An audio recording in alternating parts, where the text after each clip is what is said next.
સુરત નવી સિવિલ હોસ્પિટલમાં પરિવાર સ્મશાન ગૃહેથી મરદાને લઈ આવ્યા હતા. હોસ્પિટલના સહી સિક્કાના અભાવે અંતિમ સંસ્કાર અટકાવ્યા હતા, જેથી મૃતદેહને સિવિલમાં લઈ જવાયો હતો. વાત એમ છે કે વાલકનગર આશાપુરી ખાતે રહેતા અને કડિયા કામ કરતા રામદેવ કુમાર યાદવના પત્ની 53 વર્ષીય જગમનિયા દેવીનું શુક્રવારે રાત્રે 12 વાગ્યાના અરસામાં અવસાન થયું હતું. શનિવારે સવારે 11 વાગ્યે રામદેવ કુમાર પત્નીનો મૃતદેહ લઈને ઉમરા સ્મશાન ગૃહે પહોંચ્યા હતા. જો કે બપોરે 1 વાગ્યે તેમને જાણ કરવામાં આવી કે સારવારના પેપર્સ પર સિવિલ હોસ્પિટલના જરૂરી સહી સિક્કા નથી, જેના વિના અંતિમ સંસ્કારની વિધિ થઈ શકે નહીં. પરિવારને ખ્યાલ ન હતો કે ઘરે મૃત્યુ થયું હોય અને સારવાર હોસ્પિટલમાં ચાલતી હોય ત્યારે પણ હોસ્પિટલમાંથી સહી સિક્કાવાળા કાગળ કરાવવા અનિવાર્ય છે. અંતે બપોરે 4 વાગ્યે રામદેવ કુમાર પત્નીનો મૃતદેહ લઈ ફરી નવી સિવિલ હોસ્પિટલ પહોંચ્યા હતા, જેથી પ્રક્રિયા પૂર્ણ કરી શકાય. મૃતક જગમનિયા દેવી મૂળ બિહારના વતની હતા અને 25 વર્ષથી સુરતમાં સ્થાયી થયા હતા.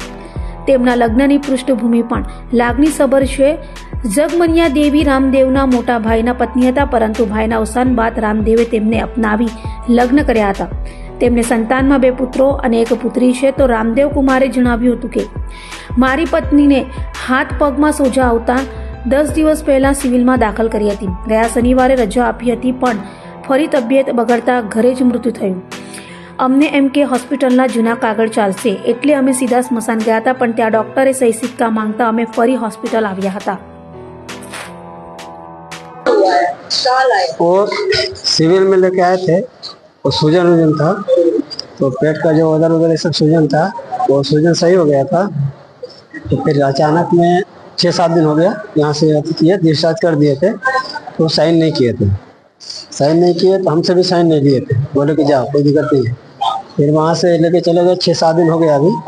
तो रात को ऐसा अचानक आया, दर्द ऐसा आया, तो बोला मेरे को पानी लाओ. पानी पीने के लिए दिया और पिया. फिर बोला कि मेरे को थोड़ा पानी तू दो. मैं उसको पानी दिया. दादी से यहाँ से कहाँ से लेके आए हो? ये वालक नगर से आशापुरी. मकान में कहाँ से? ये उमरा से.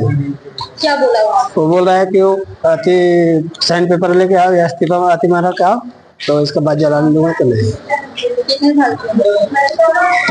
53 साल है.